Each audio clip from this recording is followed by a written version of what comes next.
Robin, say it again. Gio. You know why the banana went to the doctor? Why? He wasn't peeling well. I can't believe I'm laughing again. Oh, that's too much. That's too much. That's too much.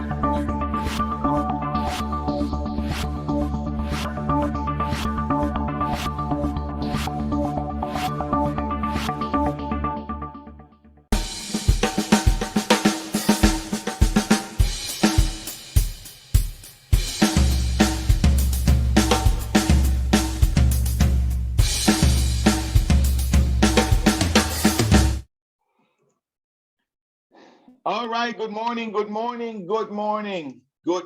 Thank you for being here. Thank you for moving your calendar. Thank you for doing whatever you did to be here. There's lots of things you could be doing in the morning, and you chose to be here, and we appreciate you profoundly. Thank you for being part of the Daily Huddle family. So today we're going to engage in this phenomenal question. I'm actually kind of excited about this question, and it is how self-love as a spiritual discipline. Self-love as a spiritual discipline. And Dr. Ogando is not, maybe she's not joining us today, or maybe she will join us a little bit later, but we're going to engage in this conversation. Before we do that, let's anchor ourselves into the possibility of being here and being now. Tara, lovely to see you, Tara. I got an email from you the other day, and I was like, man, if there's a way to write, is the way Tara does it. I was like engaged in your writing. Thank you for being here, Tara. Thank you. Tara, quick question for you. Where are you? And one thing you're grateful for? I am right here, right now, and nowhere else. And I am grateful for the forever constant research and innovation in the world of medicine. And I have to ask you before you move along, is Dr. Ogando not peeling well?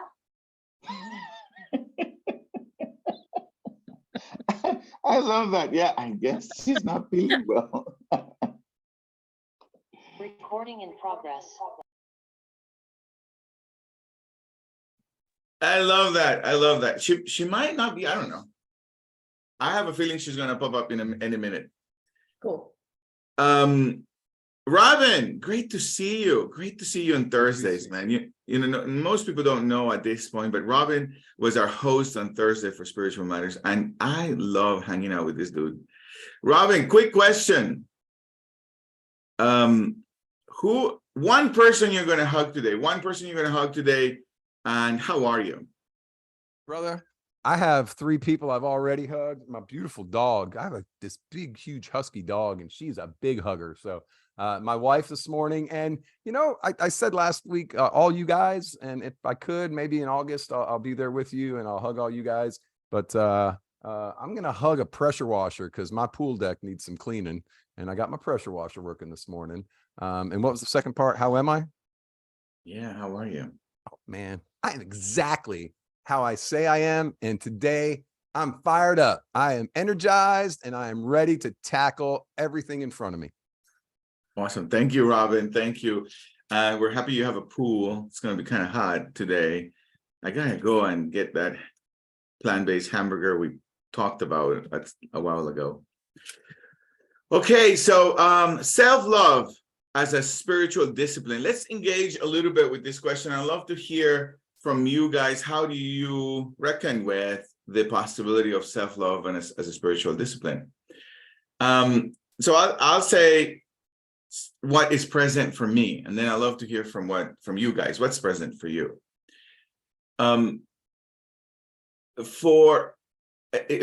If I could point to the evolution of myself, if I could point to that, I would say that for the most part, self-love has not been something I have a concern about for a very, very, very long time.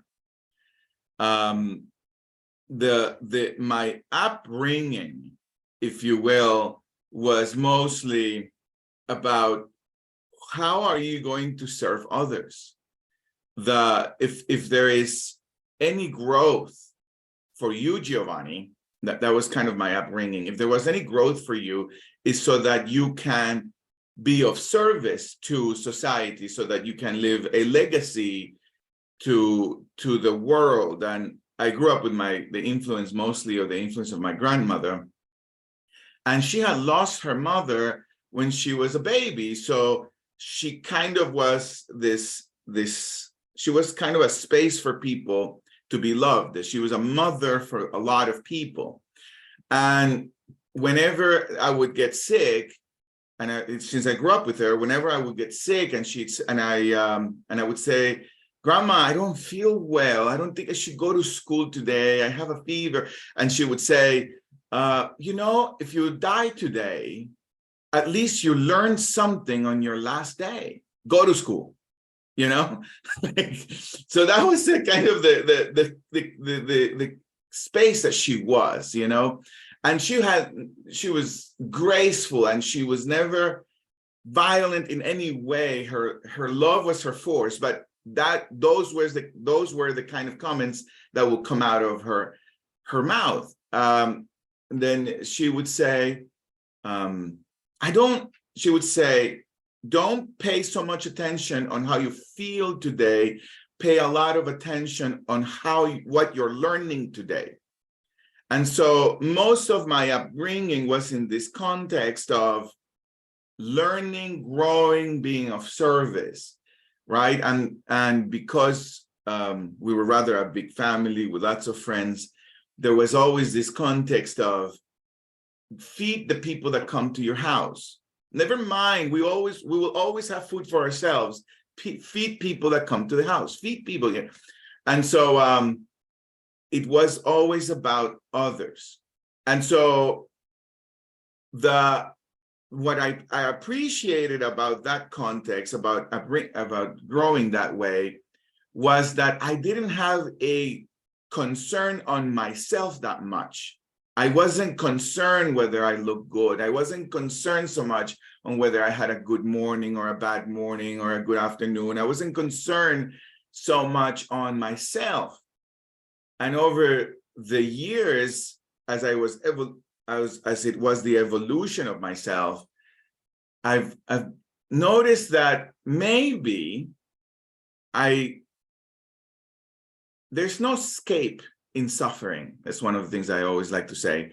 But maybe I didn't suffer as much because I didn't have a concern on myself as much. Maybe, and I remember when I was a teenager, I was a teenager with pimples. You guys know those teenagers with pimples? So I had my entire face was full of pimples, and they weren't the nice pimples, they were like the big ones with the white dots, and it itches all the time, and I had holes everywhere, and I looked like a little monster, like kid you not. And every time I saw somebody, someone had to tell me who I needed to visit, what avocado I should put on my face, what new treatment was coming out. I mean, this was an every weekend kind of thing. So I didn't like meeting new people because everyone wanted to be a contribution to me. But at that point, I had really tried it all. But I didn't suffer. I just didn't care how my face looked sometimes. I just didn't care. And should I have cared? Probably. I don't know. I like playing tennis. I like doing things that weren't so concerned about me. And there was no suffering for me. And then, so as a self-expression, I adopted this goofiness for myself. So I was constantly goofy, and I would try to make girls laugh or guys laugh. And that was my joy, being goofy, not a self-concern. But then I kept growing, and the evolution of the self continued to happen. And maybe in my late 30s, which is really not that long ago, I discovered for myself that I didn't know how to love myself. And I would say that my spiritual awakening began to happen for me in discovering what self-love was about for me. And it was a landmark moment in my life. It's a moment of enlightenment where I saw myself not wanting to look at myself in the mirror. It's like, oh, I don't want to see myself in the mirror anymore. Or not even anymore. I just don't look at myself in the mirror. And I wanted to know, what is that about? Why can't I just see myself in the mirror? Why can't I just be comfortable with myself? What is it about? Is it the weight? Is it the wrinkles? What is it? Why is it that I can't be comfortable seeing myself in the mirror? And in discovering, loving myself exactly who I am and the way I'm not, certainly I had what I would call spiritual growth. And perhaps, and the comparison might not be fair, but perhaps I live a more fulfilled life now than in my younger years by the possibility of loving myself in this new way, how I am and how I'm not. I don't know. So I wanted to start the conversation this way. I wanted to create that context.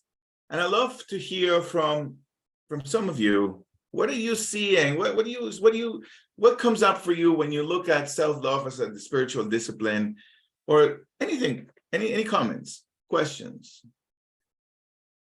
I'll jump right in. I have to leave a little bit early, but Thank you. You know, I started off with my mom telling me that I was amazing. And my whole life was my mother, until I was in my 30s when she passed, you know, she told me, you're the most amazing person in the world. And because of that, I feel like I am, right? When the person you adore and love, and that's ingrained in me. And the idea of having a positive perspective of yourself is one of the first steps of self-love, right? And then working that and growing that to the place where everything you do is positive. The conversation in your head, even when I mess something up or when somebody, you know, has something negative to say about me, it doesn't affect me because I know who I am. I have a very solid foundation, which I understand is not the case for a lot of people. And so I would encourage people to look at the great things that they have and not focus on all the negative things that try and come in. You know, from a spiritual perspective, every time you start to gain a little bit of ground in the spiritual side, you're going to get attacked from the spiritual side as well. So you have to be prepared for that and understand that. So the knowledge of that, understanding that, being aware of it, you know, being a Marine, I'm always looking to make sure my back's covered and I got my buddy's back. So making sure that you're aware of what's going on and then not allowing it to tear you down. That's, you know, that's a huge piece of it. So eating mostly plant-based, getting enough exercise, doing the things you know you should do so that when you do look at your day, you go, I kicked ass today. I really made it happen, right? That was a great day. I think that's a big piece of the puzzle. And then go do good things so you can have that conversation with yourself. Don't be a slime ball. Would you say that this, in some degree, Robin, you're pointing to practical, right? Practical, simple ways of developing one's day. Would you say that has opened up spiritual growth for you? 100%, because as I feel better about myself, I can see myself in that relationship with my higher power and know that even though he'll never see me anyway except as beloved, I can see myself as beloved now. Yeah. My 2 cents, sir. That's so great, Robin. Thank you for jumping in. Dr. Ogando, welcome. He's here. Woo-hoo. Yay, woohoo. We have taken on self-love. Thank you so much. Discipline. Thank you for being here. Thank you guys for carrying the torch while I work myself out. Awesome. So I gave some context, Dr. Ogando, Monikah. I gave some context for what does self-love occurs for me, and I gave a little bit of the evolution of my life in this context of self-love and in context of spiritual growth. And then Robin just shared, and then Cece has her hand up, and so I love to hear what Cece is going to say, and then I love to hear from you, Monikah. What was the direction that you were looking at when you thought of that question? And then What were take you it from thinking? there. What were you thinking? Go ahead, Cece. Yes, can you hear me? I hope I'm not Yes. cracking up. Now we're here. But thank you. Yes, I actually appreciate myself a whole lot more by consistently growing. And so that's growing to support my physical, psychological, and spiritual growth. So this is part of the self-love that I do for myself. That includes exercising, eating plant-based, reading spiritual materials regularly every day, praying every day, and helping others, not at my own expense, but helping others out of joy and love. And the motivation is to be a great person all around, like mentally, spiritually, psychologically, and physically. And so I strive to be successful in those arenas every day. So I pass after that, and thank you. Awesome. Thank you, Cece. Awesome. So you asked me, Giovanni, what I was thinking when I came up with that question. And part of it was, I thought of, that Abraham Maslow hierarchy of needs.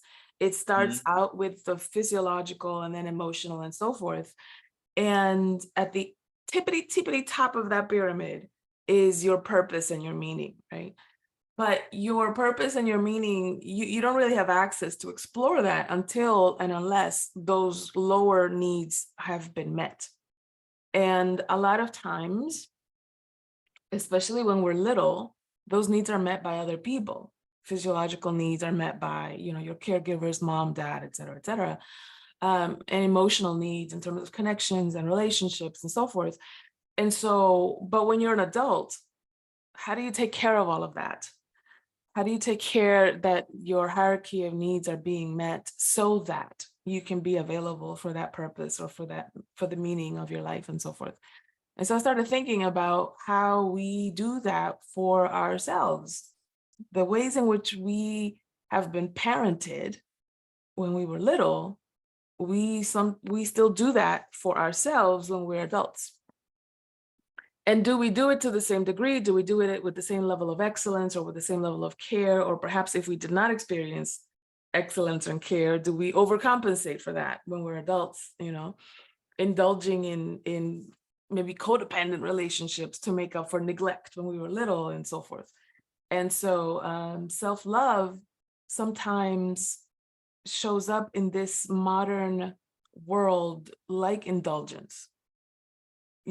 Because we live in an uncaring world, let me just overcompensate for that by giving myself self-love. And that sometimes looks like I'm going to the nail salon, or I'm going to get a massage, or I'm going to indulge in this hobby, or I'm going to buy these toys for myself. And I wanted to explore that self-love sometimes looks like discipline. Sometimes self-love looks like you're going to bed at this time, you're going to wake up at this time, you're going to do these things. Because I'm looking out for the purpose of your life and not just the toys of your life, there's another side to that. And then I thought, how many of us would admit that our self-talk, sometimes the way we talk to ourselves, is horrible, it's abusive? If you talk to somebody outside of you the way you talk to yourself, that person will punch you in your throat. They'd be like, what are you talking to? We're not even friends. I don't even know you, ma'am. And so if we can look at that in an objective way, what are we trying to achieve by talking to ourselves in that way? Are we trying to achieve care, discipline, work ethic? Like, what's the point of that monster inside of our head, right? And sometimes it's caution. Sometimes it's just caution. That monster in our head isn't trying to hurt us, it's trying to make us cautious. And so, okay, well, there are healthier ways to do that. And so exploring those things, I think, was my thesis, is part of self-love. And it is a discipline because it keeps iterating, it keeps changing, it keeps maturing. As we're maturing, as the self is defined differently, the self-love and the discipline is defined differently as well. So that's where I was going with that. I love it. I really love it. Thank you for sharing that. And go ahead. We were going to say something? No, I was nodding. One of the things that I wanted to point to in what you were saying, or what got triggered in what you were saying, is the kind of discipline that it's available, that for most of us is unaware of the discipline that is necessary, to have a positive internal dialogue. Mm-hmm. And because I can point to in my life how most of my negative dialogue, or unproductive dialogue, disempowering dialogue, was with some intention of good, like you were saying, with the intention of working harder, with the intention of being better, with the intention of getting results. Like somehow, if I treat myself crappy, I'm going to be better. Right. And right. Somehow. And the premise is like. And I remember, and I to this day, I never forgot it, Dr. Ogando. I was on my way to the laundry room with all of these clothes, all of these huge dirty clothes, and I was so pissed off at myself for waiting so long to wash clothes. And now I'm like, behind on many things, and I have to wash my clothes, and I'm going downstairs really upset and saying bad things to me. And it just had that moment of realization. All this bad talk is not going to make me go faster. Right. I had this huge moment of realization. Right. And it was like this cosmic joke for me. It became like a cosmic joke. Treating myself bad does not make me any better. Mm-hmm. And it won't make the laundry machine work better, and it won't do anything. And it was a moment in my life when the self-talk shifted that way. And I didn't need a new book. It just made sense. I no longer need to treat myself this way to become a better human being. And you were pointing to, well, what are the disciplines? What are the structures, my daily structures that can empower my self-talk? Mm-hmm. That's certainly spiritual growth. That certainly is. Mm-hmm. Yeah, that's awesome. Yeah. That is awesome. And sometimes one of the Robin says, but you had laundry, you had a place to wash them, and you were making it happen. Yeah, be thankful. That's right. That's a great point, Robin, because sometimes one of the best ways to reach gratitude is to stay present. Like, what is actually happening? not my extrapolations, not my guilt about the past, not my fear about the future, what's actually happening, right? Right. And this is a practice that I use all the time with when I'm exercising, because sometimes in my head, it's actually more painful and it's worse. And she's a tyrant, my personal trainer, and I'm about to die and all these things, but it's like, nope, all that's happening is you're doing a wall sit. And your knees at a 90-degree angle. And we're doing this for 30 seconds. That's all that's happening right now. Nobody's dying. Nobody's a monster. But even further, you have the energy in your body to do it, and you're doing it, and you're bettering yourself, and you're making it happen, and you're all those other pieces of it are the things. It's a perspective shift, I think. And I'm sorry, I have a different perspective because of how I was raised. Mhm. And so I default to the positive words. I default to what is good. If you saw my office right now, you'd be like, my God, this looks like a bomb went off in here. But I have an office and it's air conditioned. There's an internet connection. There's a great desk here with all my stuff on it. I can do everything I need to do. Yeah. Do I need to clean this up? Oh yeah, it needs to happen. But that's not what's going through my head. What's going through my head is, how awesome do I have it? And how awesome are the people that are with me today? And how blessed am I for that? Right. Yeah. It's just a Love that. perspective Yep. shift of Absolutely. forget the negative. It doesn't help any. The enemy Well, comes I to mean, steal and and not destroy, necessarily right? forget the negative, but that it doesn't have the importance, right? That our negative self-talk sometimes gives it. And the point that I was making is, one of the fastest way that I get to that gratitude is by staying present. Yeah. And so this is one of the things that I love about connecting with my Daily Huddle family. We have an event coming up on August 12th. And Yes.